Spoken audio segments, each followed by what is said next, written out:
You have to be thin, but not too thin. You have to be thin, but not too thin. And you can never say you want to be thin. You have to say you want to be healthy, but also you have to be thin. You have to have money, but can't ask for money because that's crass. You have to be a boss, but you can't be mean. You have to lead, but you can't squash other people's ideas. You're supposed to love being a mother, but don't talk about your kids all the time. You have to be a career woman, but also always be looking out for other people. You have to answer for men's behavior, which is insane. If you point that out, you're accused of complaining. You're supposed to stay pretty for men, but not so pretty that you tempt them too much, or that you threaten other women because you're supposed to be part of the sisterhood. But always stand out and always be playful, but never forget that. So find a way to acknowledge that, but also always be playful.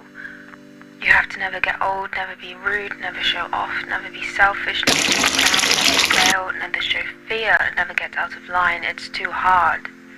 It's too contradictory. And nobody gives you a medal or says thank you, and it turns out, in fact, that not only are you doing everything wrong, but also everything is your fault. I'm just so tired of watching myself and every single other woman tie herself into knots so that people will like us. Tracey Emins' My Bed is a perfect articulation of the after effects of this Barbie monologue, the uncensored and everything society tells you not to show. It redefines what art can be. It's a time capsule. She's taken to a time where she didn't leave her bed for 4 days. She didn't eat and only consumed alcohol.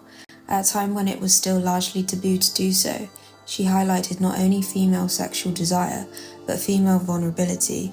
The used condoms, blood-stained underwear evoked outcry by the media. As a young girl, and still often now, there's still something uncomfortable in buying sanitary products. In secondary school, I still remember passing my friend a pad like a fucking drug deal. How dare you show a sign that you're on your period? There's this connotation of grossness, and something to be kept secret, yet I'm not uncomfortable buying toilet rolls, something that you use to wipe literal shit.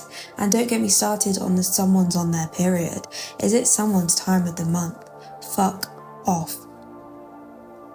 I combined the Barbie monologue speech and Tracey Emins' My Bed as a symbol of feminine rage and the exhaustion of just keeping up to these impossible contradicting standards. I look into my own life and I see my own performance. I felt it at such a young age. It haunts my everyday decisions. It becomes hard to identify because it's so normalized. I fight it, yet it creeps back into the seams of my life. I still do things for male validation as much as I don't want to, but I think there's this fear for a lot of young women that without performance, we will be alone. We will be rejected from society. We won't be deemed good enough. Judith Butler explains this idea of gender performativity.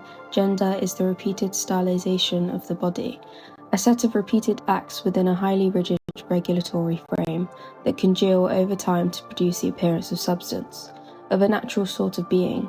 This depicts femininity as unpaid emotional and bodily labour. In the Barbie monologue, femininity appears as this performance under surveillance, a role that must be played convincingly, cheerfully, and without visible strain. The exhaustion it names is not personal failure but structural fatigue, the wariness of the repetition of smiling through impossible demands, of maintaining the illusion that this performance is natural. Tracey Emins' depiction of gender performativity focuses on the after effects of this performance. The decline of Judith Butler's reference to repeated acts is the consequence of adhering to these ways of acting. Arlene Kaplan-Daniels was a sociologist who coined the term invisible work.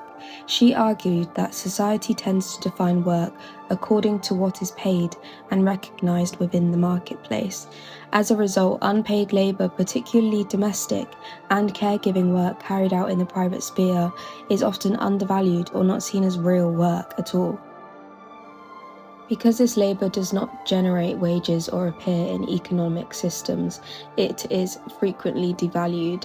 Daniels also highlighted how domestic work is often portrayed as something that comes naturally to women, when in reality it is a set of learned skills shaped by social expectations and gender roles. This helps explain the exhaustion that women feel because so much of the things we have to do are considered the standard, an expectation, and any defiance is shamed by society. The cultural reaction to Barbie also revealed something interesting. The film was constantly paired with Oppenheimer, a film about a male scientist and the creation of the atomic bomb. One was framed as serious cinema, the other as pink entertainment, yet Barbie was the one dissecting gender, labour and identity. The contrast reveals how women's cultural production is still often treated as unimportant, even when it carries deep social critique. This social critique was even suggested in a very easy to digest way, a way that adheres to everyone's feelings. However, it still got negative press on it, being considered man-hating, people walking out, highlighting society's attitudes to women expressing their issues.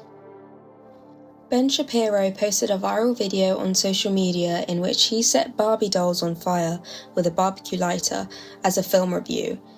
It was almost a toddler-like tantrum on why Barbie is too woke, man-hating. He even sets himself up by echoing the Barbie's movie's own satire about gender roles and our culture's deeply ingrained misogyny. At one point, he whines that a lot of men are husbands and fathers, many of us have daughters, which sounds a lot like Will Ferrell's CEO character defensively calling himself the son of a mother and the nephew of a female aunt. Shapiro can complain about Barbie all he wants, but if you're a 39-year-old man lighting Barbies on fire for views, we clearly have fundamentally different worldviews. This movie is not just a piece of shit. This movie is a flaming piece of dog shit piled atop an entire dumpster on fire, piled atop a landfill filled with dog shit. It is one of the worst movies I have ever seen. On every possible level, it is a horrific movie. The only thing that can be said for this film is production design. Culturally, Tracey Emins' My Bed revealed much harder to digest.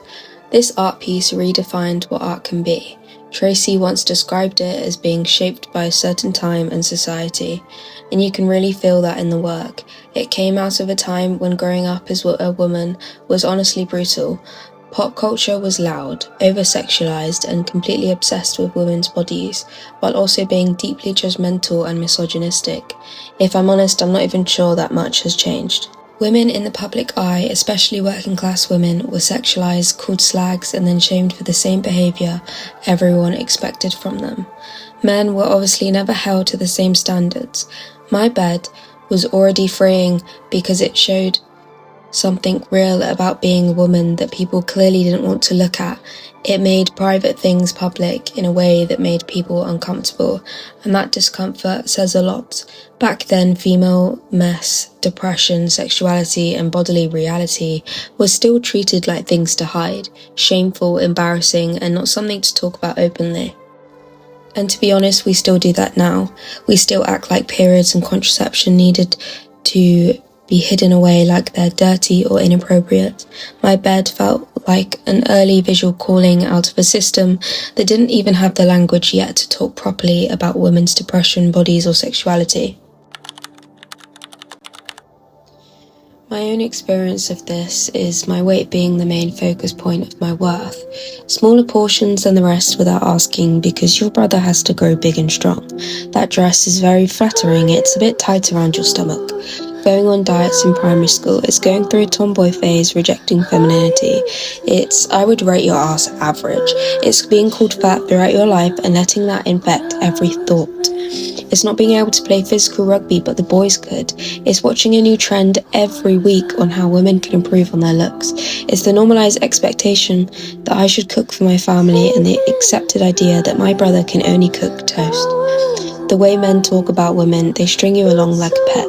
It's throwing up most mornings whilst in that one relationship because your body is physically rejecting him.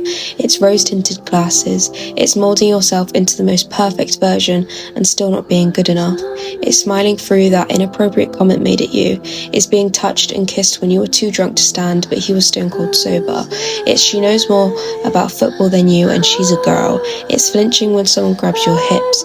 It's that guy that got you a drink and as you walked away, he dragged you by the neck because he thought you owed him something.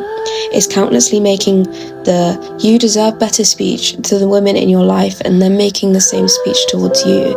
It's men getting praised for the things women do every day. It's hiding your unshaven skin. It's questioning, why am I not good enough, to the most mediocre man. It's that male teacher telling a young girl that her knees are distracting. It's men staring at you a little too long. It's having to cover your drink. It's feeling unsafe at night.